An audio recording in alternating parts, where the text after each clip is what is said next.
Bienvenidos a este espacio de luz desde el centro del tiempo. Todos podemos encontrarnos aunados. Hoy con ustedes, el elixir de la eterna juventud. La búsqueda de la inmortalidad o del elixir de la eterna juventud pues existe desde que la humanidad es humanidad y que es consciente de que es mortal. Las culturas primitivas consideraban que la sangre de los animales transmitía energía vital y por eso se la bebían. Los egipcios, por ejemplo, desarrollaron buena parte de su cultura en la creencia de que el faraón era un ser inmortal, de ahí la importancia que daban a la construcción de las pirámides y a todo el proceso de momificación. Posteriormente se consideró que el aliento era el transmisor de la vida. Se creía que con el último aliento se expulsaba el alma y que el aliento divino otorgaba la vida. Así que el romano Claudio Epipus afirmaba haber vivido 115 años al aspirar de forma continua el aliento de las jovencitas. Y había otro de esos grandes mitos de la inmortalidad, que como saben es la búsqueda del Grial. En los siglos XII y XIII, fue cuando se formó este mito del Santo Grial. Este proceso consistió en cristianizar la tradición celta ya existente.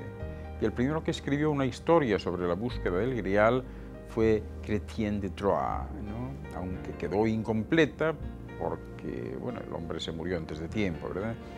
Este primer relato, sin embargo, conserva íntegramente sus rasgos celtas, ¿verdad? Y no propone, desde luego, una interpretación cristiana, pero poco después del relato de Chrétien, Robert de Boron escribió una trilogía en la que se argumenta de manera definitiva el sentido cristiano al mito.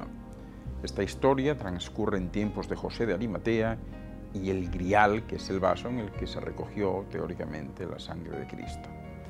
Bueno, pues en la Edad Media las historias servían para educar a quienes las oían.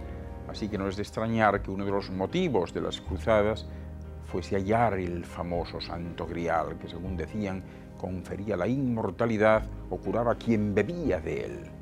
Al mismo tiempo, mientras los caballeros iban a Jerusalén para conquistar lo que ellos denominaban territorio santo, los alquimistas buscaban denodadamente con sus pócimas hallar la piedra filosofal para poder convertir todos los metales en oro y encontrar el elixir de la vida que les permitiese lograr la inmortalidad. De esta manera, del siglo X, en China se descubrió la pólvora y se tiene constancia de que en esa época se comenzaron a vender elixires milagrosos de manera ambulante por toda Europa. En la época del Renacimiento, la búsqueda de la fuente de la eterna juventud se asoció con el dorado. Y poco después, en los siglos XVI y XVII, pues fueron habituales las historias que narraban rejuvenecimientos súbitos entre los alquimistas y las prolongaciones antinaturales de sus vidas gracias a la disolución de la piedra filosofal en agua destilada. Decían entonces que la sustancia resultante era capaz de eliminar de manera selectiva el agua pesada de los tejidos, haciendo que estos no envejecieran. Se creía que al tomar una gota de este elixir cada 6 meses, se eliminaban todas las toxinas del cuerpo, aunque luego se cayesen las uñas, los dientes, los cabellos, para posteriormente volver a nacer, ¿verdad? También se decía que desaparecía la necesidad de comer y la de evacuar, y la transpiración, pues que era más que suficiente para eliminar los líquidos. Ahora bien, lo que sí es cierto es que se conoce la fecha de nacimiento de muchos alquimistas, pero no la de su muerte. Qué curioso, ¿verdad?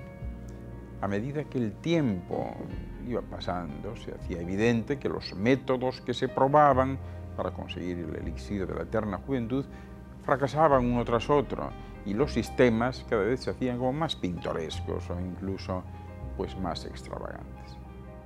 Al final, en la Edad Moderna, aparecieron un conjunto de personajes que probaron una serie de técnicas, según ellos, infalibles para regenerar el cuerpo y poder vivir más tiempo. Ahí tienen el conde de Cagliostro, un noble nacido en Palermo en 1743, que ideó un sistema similar al de los capullos de seda.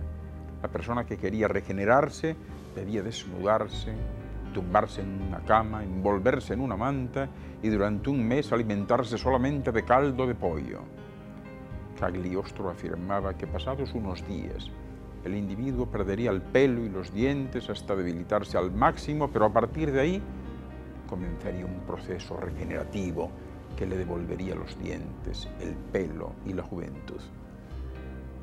Obviamente la persona que se sometiese a este tratamiento cumpliría la primera parte por la acción del escorbuto al no tomar nada de vitamina C, pero jamás recuperaría los dientes, el pelo y aún menos la juventud. En 1777 murió Johannes de Filadelfia, un brujo de Gotinga conocido entre la nobleza por sus trucos de magia. Cuenta la leyenda que los restos del brujo fueron encerrados en un tonel con una pócima creada por él. Este se abrió a destiempo y en su interior encontraron los restos de un embrión humano a medio desarrollar. ¿Qué les parece? El alquimista más conocido del siglo XVIII, ya saben que fue el conde de Saint-Germain, de quien Voltaire hace referencia en más de una ocasión. Su primera aparición pública que se conozca fue en Londres en 1743 y ya se rumoreaba que era mucho mayor de lo que aparentaba. Saint-Germain tuvo la destreza de hablar de diferentes acontecimientos históricos del pasado de manera que parecía que había sido un testigo presencial y ocular y afirmaba haber conocido a Julio César y a Poncio Pilatos, ¿verdad? Quienes le conocieron notaron que nunca parecía cansado. Nunca le dieron jamás comer ni beber en público e ignoraba sexualmente a las mujeres. Dicen, pero nunca se comprobó, que murió en 1784 en el castillo de Carlos de Hesse-Kassel, en Landgrave, mientras éste estaba ausente, aunque muchos aseguraron haberle visto posteriormente en distintos lugares y en diferentes fechas, hasta bien entrado el siglo XX. Con el desarrollo de la ciencia, se comenzaron a buscar otros sistemas para alargar la vida y aparentar la juventud, y así cada vez se crearon más cosméticos y progresó una parte importante de la medicina moderna.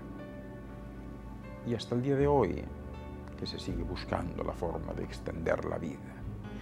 Pero en fin, ya lo ven, en este tipo de temas siempre hay verdades y falsedades. En esta ocasión yo solo se lo he contado. De ustedes depende creerlo o no creerlo. Soy Ángel Luis Fernández. Muchas gracias por su atención.